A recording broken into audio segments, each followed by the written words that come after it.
Hey guys, അപ്പോൾ പെട്ടെന്ന് തന്നെ തയ്യാറാക്കിക്കോളൂ കേട്ടോ. അപ്പോൾ ഇത് നമ്മുടെ മലയാളികളുടെ ഒരു പ്രിയപ്പെട്ട ഒരു വിഭവം തന്നെ കേട്ടോ, ഇലയട. അപ്പോൾ നമുക്ക് പെട്ടെന്ന് ഉണ്ടാക്കി വയ്ക്കാം. ആദ്യം തന്നെ ഒരു പാനിലേക്ക് ഇച്ചിരി നെയ്യ് ഒഴിച്ചുകൊണ്ട് അതിലേക്ക് തേങ്ങ ചിരകിട്ട് കൊടുക്കും കേട്ടോ.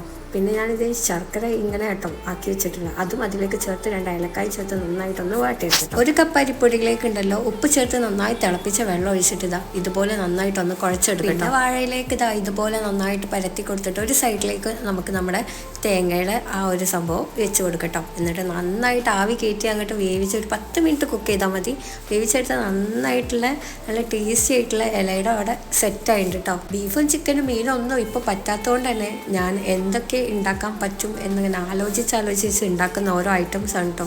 അപ്പോൾ ഇന്ന് നോമ്പ് തുറക്ക് ഞാൻ ഇതാണ് ട്രൈ ചെയ്തത്. അപ്പോൾ എല്ലാവരും ട്രൈ ചെയ്തിട്ട് ഫീഡ്ബാക്കൊക്കെ അറിയിക്കണം കേട്ടോ. അപ്പോൾ സംഭവം എന്തായാലും എനിക്കിഷ്ടമായിട്ടുണ്ട് കേട്ടോ. അപ്പോൾ ഇത്രയേ ഉള്ളൂ. ടാറ്റാ.